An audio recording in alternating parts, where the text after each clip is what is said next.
Upgrade, update, current, latest. ఇప్పుడు అందరి చేతుల్లో కూడా స్మార్ట్ ఫోన్స్ ఉన్నాయి. ఒకవేళ ఎవరి చేతిలో అయినా చిన్న screen, black and white screen కానీ, లేకపోతే colour screen, red button, white button, only 1 to 9 ఉంటే కనుక 2 అర్థాలు వస్తాయి. పాపం వాళ్ళ దగ్గర డబ్బులు లేవనో, ఇంకొకటేమో వాళ్ళ పాతకాలపు మనుషులు అయ్యారు, లేకపోతే మరీ వృద్ధులైపోయారు ఎమర్జెన్సీగా. సాధ్యమైనంత వరకు అందరూ కూడా they are using the smart phones. Upgradation. ఎంతమంది మీరు జీవించుచున్న 10-15 సంవత్సరాల్లో లోకం ముందుకెళ్ళడం చూశారు? లోకము ప్రతి సంవత్సరము, ప్రతి నెల ముందుకెళ్ళడం ఎంతమంది చూస్తున్నారు? ఓకే, అన్ని రంగాల్లో వీఆర్ సీయింగ్ అప్గ్రేడేషన్. మరి బైబిల్లో ఏముందంటే అంత్య దినముల్లో జ్ఞానము పెరుగుతుందంట. దానియేలులో ఉంది. వెళ్ళండి ఒకసారి, గో టు డానియల్ చాప్టర్ 12, 4వ వచనం. దానియేలు, నీవు ఈ మాటలను మరుగు చేసి అంత్యకాలము వరకు ఈ గ్రంథమును ముద్రింపుము.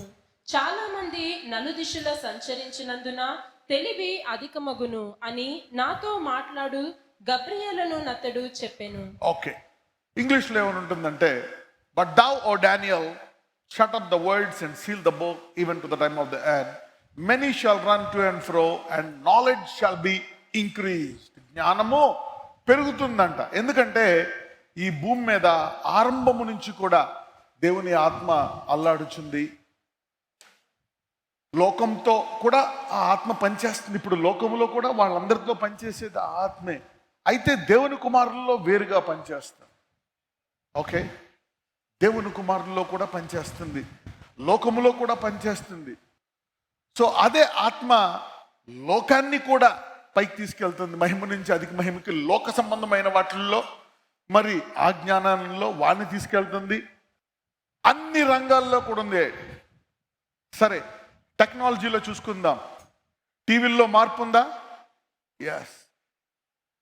సెల్ ఫోన్లో కూడా పోయిన సంవత్సరానికి ఈ సంవత్సరానికి అప్గ్రేడేషన్ మనం చూస్తున్నాం. అప్డేట్ అండ్ అప్గ్రేడ్, ఇది కూడా మీరు గుర్తుపెట్టుకోవాలా. మరి దేవుని రాజ్యంలో కూడా, దేవుని బిడ్డల్లో కూడా ఇప్పుడు పరిశుద్ధాత్ముడు ఎప్పుడు కూడా ఏం చేస్తాడంట? మహిమ నుంచి అధిక మహిమకి తీసుకెళ్తాడు. అందుకే మా జీవితకాల ఆహారం ఇచ్చేయి అనకూడదు, మా అనుదిన ఆహారము దయచేయి. అంటే నిన్నటి ఆహారము గనక మీరు ఈ రోజు తింటామని దాచుకుంటే ఆ ఆహారాన్ని ఏమంటారు? చెద్దన్నం. అవునా కదా? ఎంతమందికి తెలుసు? అందుకనే మీ జీవితంలో మీరు ఉద్యోగస్తులైనా ఏదైనా సరే, ప్రభువా నేను నా కుటుంబానికి ఏం చేయాలి ఈ సంవత్సరం? ప్రతి సంవత్సరము నేను వాగ్దానాలు ఇస్తాను. అవునా?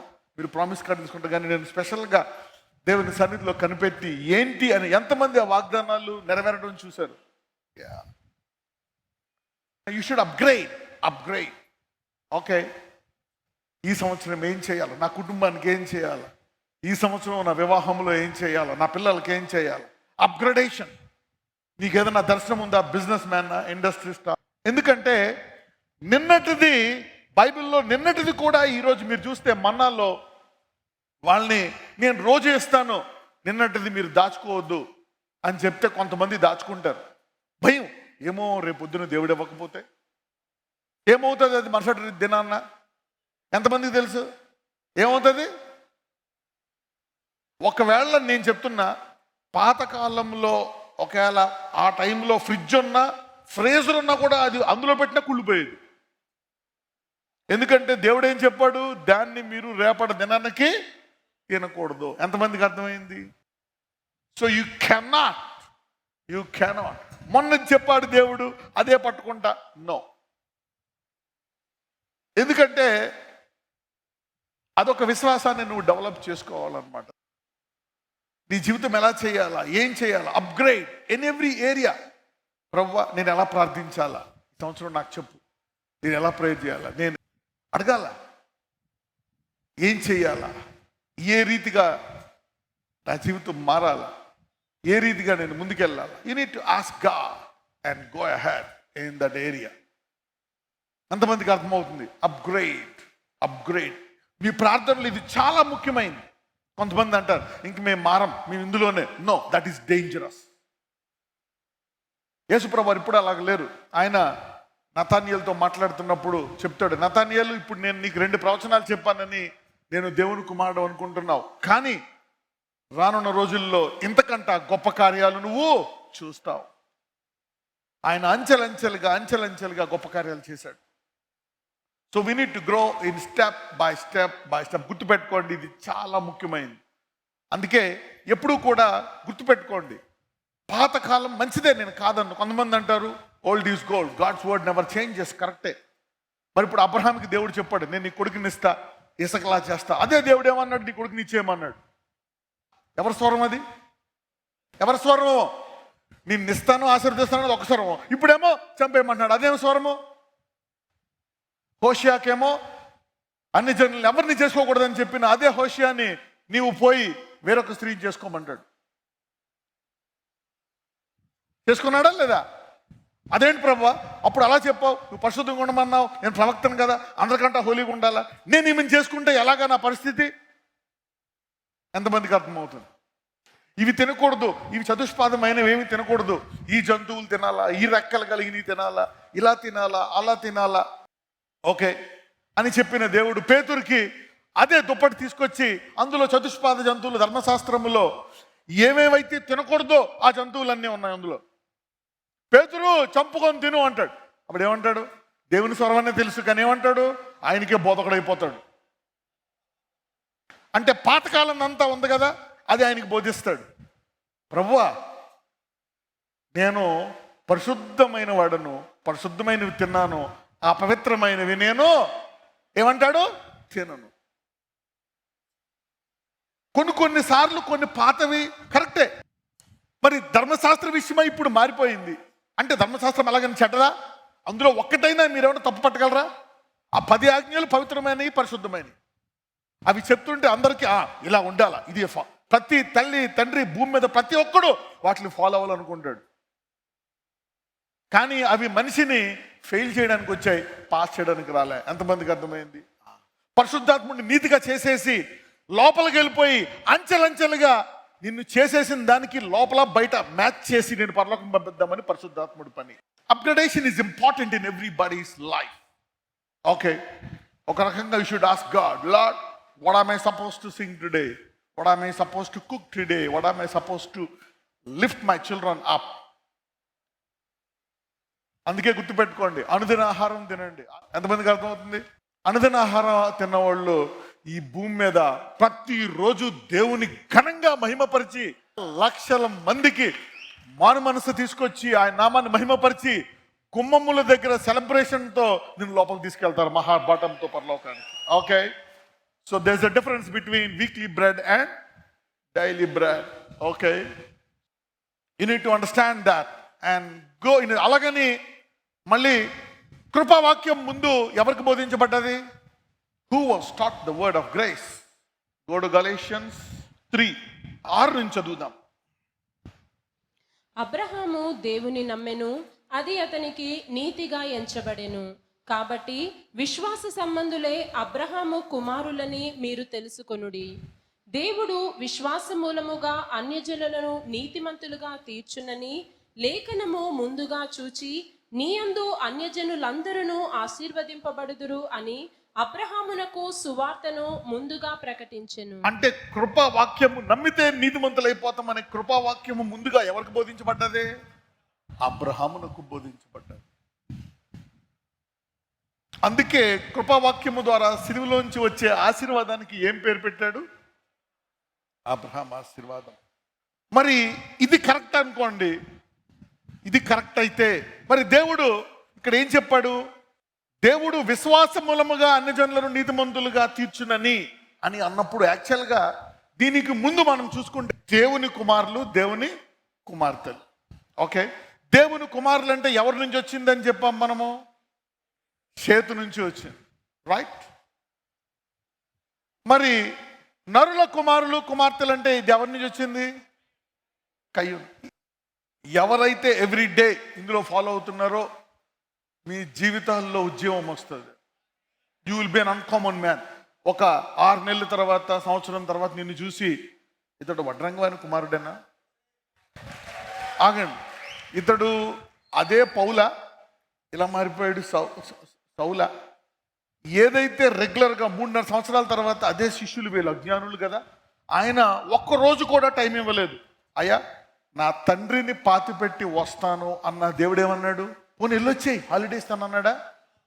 వద్దు, ఈ 3.5 సంవత్సరాల ట్రైనింగ్ యావత్ భూలోకానికి ఉపయోగపడతాయి, ఒక్కరోజు కూడా మిస్ అవ్వకూడదని చెప్పి మృతులను పాతిపెట్టుకొని నువ్వు బయలుదేరని చెప్పాడు.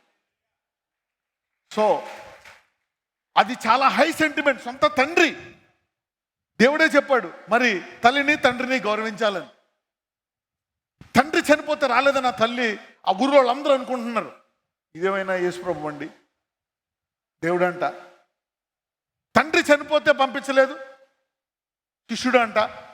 ఇంత దారుణంగా ఎవరైనా ఉంటారా అని అక్కడ వాళ్ళు అనుకొని ఉంటారు, అంతే కదా, అక్కడ వాళ్ళు అనుకొని ఉంటారు. అందరూ ఒక రకంగా చూస్తే అక్కడ యేసుప్రభు వారిని వాళ్ళు తిట్టుకొని ఉంటారు, అన్నదమ్ములు, తల్లిదండ్రులు అందరూ. మరి అదే శిష్యుడు తర్వాత వెళ్ళి ఆ ఊర్లో మృతులను లేపుతా ఉంటే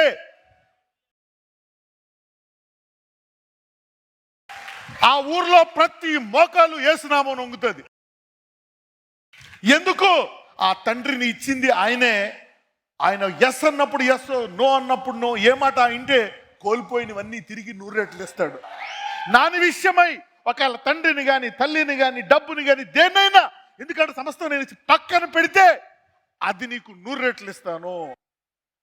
ఎంతమంది? ఇప్పుడు ఆ తండ్రి పేరు మొత్తం ఊరంతా పల్నా వాళ్ళు కొడుకు గుర్తుందా బైబిల్లో?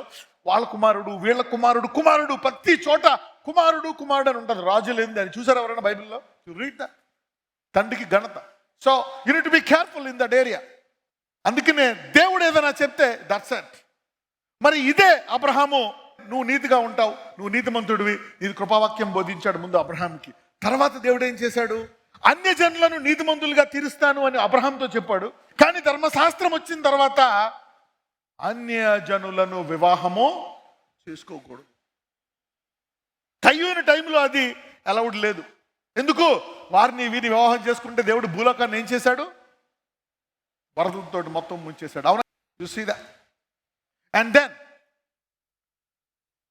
దాని తర్వాత మరి అదే దేవుడు వీళ్ళు మరి మోయాబు స్త్రీలతో చేసుకుంటే 20,000 మంది చనిపోయారు.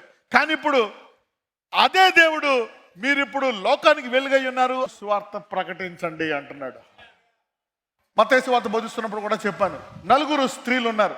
అవునా? యేసుప్రభు యొక్క వంశావళిలో వారు విశ్వాసంలోకి వచ్చిన తర్వాత దేవుడు పెట్టుకున్నాడా? విశ్వాసం ముందుకు పెట్టుకున్నాడా? రాహాబు దేవుడిని నమ్మిందా? నమ్మింది. సో విశ్వాసంలో ఉంటుగా దేవుడు ఏమన్నాడు? నీతిమంతురాలు. ఎంతమందికి అర్థమైంది? రైట్. మోయాబు స్త్రీ ఏం పేరు? ఆమె పేరు రూతు.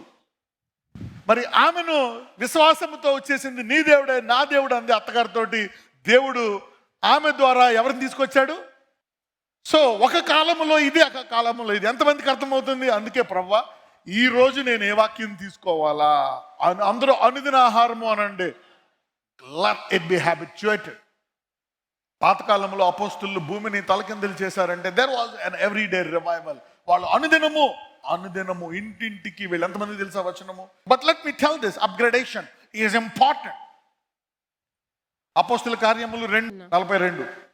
మీరు అపోస్తుల బోధయందును, సహవాసమందును, రొట్టె విరుచుటయందును, ప్రార్థన చేయుటయందును ఎడతెగకయుండిరి. అప్పుడు ప్రతి వానికి భయము కలిగెను. మరియు అనేక మహత్కార్యములను, సూచక క్రియలను అపోస్తుల ద్వారా జరిగెను. విశ్వసించిన వారందరూ ఏకముగా కూడి తమకు కలిగినదంతయు సమష్టిగా ఉంచుకొనిరి. Let's go to 46. మరియు వారేక మనస్కులై ప్రతి దినము దేవాలయములో తప్పక ఎవ్రీడే తప్పక కూడుకొనుచు, ఇంటింటా రొట్టె విరుచుచు, దేవుని స్తుతించుచు, ప్రజలందరి వలన దయ పొందిన వారై ఆనందముతోనూ నిష్కపటమైన. చూడండి వాట్ ఈస్ హ్యాపెనింగ్. అనుదినము చేయడం వల్ల అద్భుతాలు బయటకు వచ్చాయి. వాక్యము వారి జీవితంలో నెరవేరింది. జనాలు ఐశ్వర్యవంతులయ్యారు, ఆరోగ్యవంతులయ్యారు, అన్ని రంగాల్లో బ్లెస్ అయ్యారు. ఎందుకు? అనుదిన ఆహారము తినడం వల్ల. ఎంతమందికి అర్థమైంది? ఆదివారం ఆహారం వల్ల పరలోకానికి వెళ్తావు, కానీ ఈ భూమి మీద నీ శరీర సంబంధమైన వాటికే ఎక్కువ పేరు వస్తుంది. అనుదిన ఆహారం తింటే దేవుని విషయాలను అధిగమించేసి అదే మహిమకరంగా మారుతుంది. You see that's how it will system. అనుదిన ఆహారం తింటే అవన్నీ గత చరిత్ర పౌల్లాగా గొప్ప ప్రవక్త అపోస్తులుడు అనే కార్యం బయటకు వస్తుంది. యోబులాగా ధనికుడు అనేది బయటకు వస్తుంది. ఎంతమందికి అర్థమవుతుంది? That's where the difference, upgradation. చాలా మందికి బైబిల్ తెలుసు, వాక్యాలు తెలుసు, మైండ్లో అన్ని కళ్ళు మూసుకొని బైబిల్ చెప్పేస్తారు. కానీ అనుదినము ఉన్నప్పుడు ఇప్పుడు చదవండి, మళ్ళీ రీడ్ ఫ్రమ్ 42 to 46. వీరు అపోస్తులుల బోధయందును సహవాసమందును రొట్టె విరుచుటయందును ప్రార్థన చేయుటయందును ఎడతెగకయుండిరి. అపోస్తులుల బోధ అంటే అది ఎవ్రీడే ఉంటుంది అనమాట. That is an everyday teaching, an everyday breaking. అప్పుడే వాళ్ళలోంచి అద్భుతాలు బయటకు వచ్చి, అందుకని యేసుప్రభు వారు ఒక్క రోజు కూడా గ్యాప్ అవ్వలేదు. ఎంతమందికి అర్థమైందా శిష్యుడికి? That's it. సో ఎంతమందికి దేవుని వాక్యము వాగ్దానాలన్నీ నా జీవితంలో నెరవేరాలని అనుకుంటున్నారు? That is important. If you are missing your daily bread. ఎప్పుడైనా మీరు ఎవరైనా ఆదివారం ఒక పూట ఎక్సర్సైజ్ చేసి బాడీ బిల్డింగ్ చేసిన వాళ్ళు ఎవరైనా ఉన్నారా? Any body builder, any engineer, doctor, భూమి మీద విజయవంతం, ఏదైనా ఒక రంగంలో విజయవంతం, ఏదైనా సరే ఓకే, ఎవరైనా ఆదివారం చేసే వాళ్ళు మాత్రం ఎందులో అయినా ఫలించారా? ఈ భూమి మీద ఏ స్కూల్లో అయినా ఒకరోజే పంపిస్తాము, ఈరోజు మీరు విడుదల పొందునుగాక. When you get this revelation, you will have a daily habit. You will generate a daily habit. ఎంతమందికి అర్థమవుతుంది? Upgradation on a daily basis. A basis? Daily basis. Upgradation on a daily basis. అనుదిన ఆహారం ఎప్పటికప్పుడు. ఓహో, Abraham బోధించాడా? ఇప్పుడు కుదురుతుందా? Yes. ఎందుకంటే ఇప్పుడు కృపావాక్యము ఎవరి నుంచి వచ్చింది మనకి? అబ్రహాం నుంచి వచ్చింది. సో ఏది బోధించాలా, ఏది బోధించకూడదు, ఏది వాడాలా, ఏది వాడకూడదు, ఏం చేయాలనేటువంటిది అనుదినము దేవుడు నేర్పిస్తాడు. మా పాతకాలం అలాగే ఉండిపో. చాలా కాలము ఏదైనా నీరు వెళ్లకుండా ఒక గుంతలో నీళ్లు ఉండిపోతే ఒక నెల రోజుల తర్వాత ఏమొస్తుంది? దుర్వాసన. ఎప్పుడైనా మీరు ఒక ప్రవహించే నది దుర్వాసన చూసారా? You will never see overflowing. అది ఒక కాలువైనా సరే, నీటి కాలువలాగా వెళ్తూ ఉంటే నీకు ఎప్పుడు కూడా దుర్వాసన కొట్టదు. ఎన్ని సంవత్సరాలు, దశాబ్దాలు, 100-1000 సంవత్సరాలైనా ఫ్రెష్గా ఉంటుంది. ఎంతమందికి అర్థమైంది? So receiving God and releasing the other day's stuff is important.